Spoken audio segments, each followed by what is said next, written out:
कामख्यां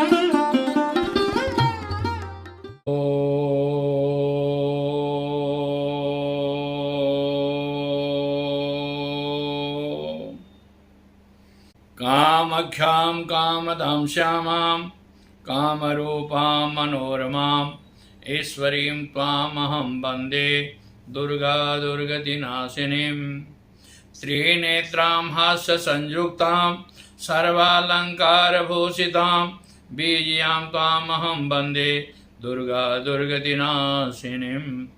माँ भगवती परम्बा जगदम्बा आप सबों को खुश रखे, आप सबों को प्रसन्न रखे, आप सब स्वस्थ रहें, आप सुखी रहें, सुसंपन्न रहें। आज आपका आषाढ़ का जो गुप्त नवरात्रि होता है वो प्रारंभ होगा। गुप्त नवरात्रि जो होता है, नवरात्रि वर्ष में ऐसे 6 होता है, प्रधानतया 4 माना गया है। 2 प्रत्यक्ष में है, 2 गुप्त में है। तो गुप्त में माघ मास में जो गुप्त नवरात्रि होती है उसमें संतान संबंधी समस्याओं का समाधान किया जाता है। बाकी आश्विन जो नवरात्रि है वो भगवान श्री राम धर्म और अधर्म, धर्म का विजय अधर्म के ऊपर होता है, इसलिए वो मनाया जाता है। और चैत्र की नवरात्रि जो होती है उसमें भगवान श्री राम का अवतार हुआ है, इसलिए उसकी प्रधानता दी गई है।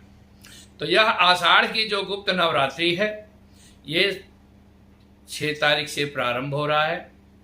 इसमें पैदा करने से मारने तक का सभी प्रक्रिया शक्ति प्राप्ति के लिए सर्वोपरि माना गया है। क्यों कि आषाढ़ में अमावसी मेला जो माँ कामाख्या का लगता है वो इसी मास में लगता है।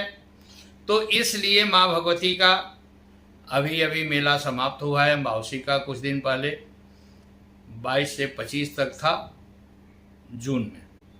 अब जो है प्रारंभ हो रहा है 6 तारीख से जो गुप्त नवरात्रि है।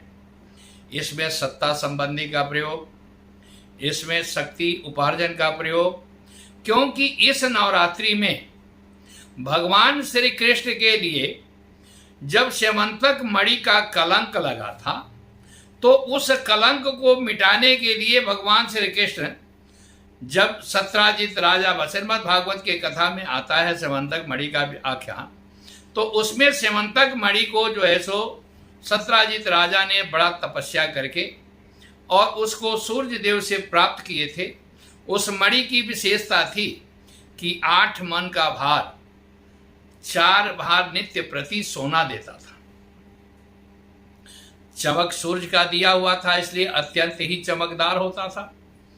अब उस मणि को एक बार सत्राजित ने क्या किया कि लेकर के चले गए भगवान कृष्ण के दरबार में और दिखाने के लिए, क्योंकि देखिए भगवान जो होते हैं, जो गुरु होते हैं, परमात्मा भगवान जो होते हैं, हर चीज जान करके अनजान बन जाते हैं। तो वो क्या किए कि भगवान कृष्ण समझ गए कि भाई सत्राजित हमें दिखाने के लिए आते हैं। वहां से लौट करके उनको लगा कि भगवान कृष्ण के मन में लालच हो गया है, क्योंकि पाप के बाप का नाम है लालच। तो उस मणि को अपने सत्राजित जो है अपने भाई प्रसेन से चर्चा किए। तो प्रसेन ने कहा कि आप ऐसा करिए कि ये मणि आप हमें दे दीजिए, हम लेकर के जीव जंतु को हत्या करेंगे, शिकार खेलेंगे, हमारे से कोई छीनेगा नहीं। वो लेकर के क्या किए कि प्रसेन ने उसको पहना और पहन करके जंगल में चले गए। तो देखिए प्रभुता पाई काहू मद नाही, जब सत्ता मिल जाता है, ताकत मिल जाती है, लक्ष्मी आ जाती है, तो आपके पास कहीं ना कहीं मद आ जाता है। तो इसलिए मैं कहता हूं कि भाई धन का 3 गति है, दान भोग नहीं तो नाश। मैं बीच में इसलिए आपको रोक करके कह रहा हूं कि मैं 51 पीठ का मंदिर बनाने के लिए प्रयास कर रहा हूं। अगर आप सबों का सहयोग हो तो एक संसार में बहुत बड़ी अद्वितीय मंदिर होगी प्रारंभ होकर के। आप सबों का, खानदान का भी जस प्राप्ति होगा, आप सबों का भी होगा। तो प्रसेन जो है सो जब जंगल में गए तो जीव हत्या करने लगे। एक शेर ने उनको मारा और मार करके वो मणि ले लिया। उस मणि को लेकर के जो है सो जामवंत जी क्या किए कि वहीं पर रहते थे जो रामायण में आता है कि जामवंत मंत्री यदि बूढ़ा, तो उस समय जामवंती जी के पुत्री थी जामवंती, उस मणि को लेकर के जामवंती जी उसको खेलने के लिए दे दिए। अब यहां पर निकली ओठो चढ़ गई कोठो। जब धीरे धीरे प्रचार होने लगा कि भाई भगवान श्री कृष्ण को हम लेकर के मणि गए थे दिखाने के लिए, कहीं ऐसा ना हो कि वही हमें हमारे भाई को मार करके मणि ले लिए। तो जो सभ्य पुरुष होते हैं, जो प्रख्यात होते हैं, जो तत्वदर्शी होते हैं, जो संत होते हैं, जो परमात्मा है, वो अपने ऊपर कलंक को मिटाने के लिए भगवान कृष्ण प्रयास किए। तो कुछ अपने साथियों को लेकर के चले गए, जा करके देखे तो जामवंत जी के एक गुफा में जो है सो प्रवेश कर गए। अपने साथियों को कहे कि भाई ये काम करना, तुम 1 हफ्ता यहाँ पर इंतजार करना। तो इंतजार करते करते अब वहां पर जामवंत जी के पास सामने जामवंती जब पड़ी और वो मणि देख करके भगवान श्री कृष्ण जब खड़े थे, जामवंती ने आवाज दिया, उनके पिता पहुंचे और पिता पहुंच करके भगवान से युद्ध होने लगा। क्यों कि रामावतार में उनकी इच्छा थी कि हम भी युद्ध करें, लेकिन वो मंत्री थे इसलिए उनको युद्ध में आगे नहीं बढ़ाया गया। तो भगवान ने कहा कि आपको द्वापर में हम ये आशा पूर्ण करेंगे, क्योंकि परमात्मा जब किसी को अंतर मन से जब वरदान दे देते हैं तो उसको कहीं ना कहीं पूरा करते हैं। तो वही उनको युद्ध का जो है सो भगवान कृष्ण ने उनसे 27 दिन तक युद्ध हुआ। 27वें दिन जब देखे कि ये लड़ाई चलती रहेगी, तो भगवान ने थोड़ा सा अपना वजन ज्यादा बढ़ा करके जामवंत जी पर जो है सो उन्होंने प्रहार किया। जामवंत जी ने चरण में पड़ गए और चरण में पड़ने के बाद उन्होंने कहा कि प्रभु आदेश करिए। तो कहे कि इस मणि के कलंक के लिए मैं आया हूँ, ये मणि हमें चाहिए। कहे कि महाराज मणि भी लीजिए और जामवंती हमारी पुत्री को भी लीजिए। तो इसीलिए भगवान कृष्ण से जामवंती का शादी हुआ था। इसी बीच में ठीक यही आषाढ़ के नवरात्रि में नंद बाबा ने जो है सो वहां पर जो है सो वासुदेव जो है ये देवकी नंद और जसोदा ये सभी लोग जो है सो उसके लिए खास करके वहां पर जो है सो यही इसी नवरात्रि में माँ भगवती का पाठ किए थे। तो पाठ किए थे, कौन सा पाठ आराधना हुआ था? तो चंडी दल और चंडी हृदय का आराधना हुआ था। उस आराधना में पूर्व श्राप भी खत्म होता है और आपके कृत्रिम दोष भी खत्म होता है।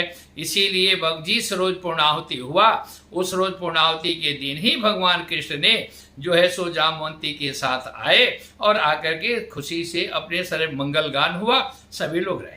तो यह आषाढ़ का गुप्त नवरात्रि जो है सो खास करके सभी प्रकार की मनोकामना सिद्ध करने के लिए है। अगर आपके पास लक्ष्मी का भाव है तो लक्ष्मी का भी अनुष्ठान कर सकते हैं। परी साधना भी इसमें हो सकता है, आपको दक्षिणी साधना भी इसमें होता है। मैंने कहने का अभिप्राय कि तंत्र का जो जननी माँ कामाख्या है और तंत्र का जो पैदाइश कामाख्या से है, इसका जो है सो हर प्रकार की जागृति करके हर प्रकार से आप इसको साधना करके परिपूर्ण करके अपने परिवार में सुख और शांति समृद्धि को प्राप्त कर सकते हैं। इस नवरात्रि के मध्य में सबसे बड़ी बात यह है कि विशेष करके मैं कल वाले एपिसोड में दूंगा आपको इस प्रोग्राम में, ये तो आज वाला कल आ जाएगा। इसके मतलब कि आपको जो है सो 4 वाला एपिसोड में बृहद रूप से मैं बताऊंगा कि नवरात्रि में आप कब करें, किसके लिए करें, क्या करें, कैसे करें। क्योंकि जिसको शादी का दिक्कत है उसके लिए भी प्रक्रिया बताऊंगा, जिसको संतान का दिक्कत है उसके लिए भी प्रक्रिया बताऊंगा, जिसके घर में अशांति है उसके लिए भी मैं प्रक्रिया बताऊंगा कि उसको शांति कैसे हो सकती है, कौन सा मंत्र का जाप करें। आप सभी तरह से व्यवस्था करें। इस नवरात्रि में आप सहर्ष जो है सो माँ की आराधना में बैठे, माँ की आराधना करें, आपका परिवार में सुख और शांति समृद्धि रहेगा। इसीलिए सत्ताधारियों के लिए जिसको सत्ता की इच्छा है वो खास करके आषाढ़ के नवरात्रि में एक गुप्त नवरात्रि जिसको कहते हैं उसमें एक बहुत बड़ा प्रयोग होता है। तंत्र में देखिए, मैं आपको आगे भी कहा था कि सभी तंत्र जो है सो कुछ कामाख्या का तंत्र होता है, कुछ काली का तंत्र होता है, कुछ बगलामुखी का तंत्र होता है, छिन्नमस्ता का होता है, तारा का होता है। इस तंत्र को समाप्त करने के लिए हनुमत अघोरास्त्र की प्रक्रिया होती है। हनुमत अघोरास्त्र को काटने के लिए दत्तात्रेय का प्रयोग होता है। दत्तात्रेय का भी बहुत बड़ा तंत्र में स्थान है, उसमें भी बहुत बड़ी, जैसे रावण संहिता, पराशर संहिता, रुद्र संहिता में इसका वर्णन है कि कौन सा जाप, कैसे आराधना करना चाहिए, कैसे सिद्धि करना चाहिए, कैसे साधना करनी चाहिए। एक गुरु के कोई भी काम है गुरु के बिना आदेश का नहीं होना चाहिए। गुरु से आदेश लेकर के आप काम करें और आपके परिवार में सुखी रहें, आप संपन्न रहें, शांति बनी रहे। जिस परिवार में ज़्यादा अशांति होती है उसके लिए माँ भगवती का मंत्र जो है, खास करके देवी सूक्त का पाठ आप नित्य प्रति करें। गूगल जला में आपके घर में बहुत ही फायदा रहेगा, आप बहुत सुखी रहेंगे, संपन्न रहेंगे। जय माँ भगवती, जय माँ कामाख्या। आप सब सुखी रहें, सुसंपन्न रहें। बाकी जो है सो आप लोग हमारे संपर्क हमसे कर सकते हैं।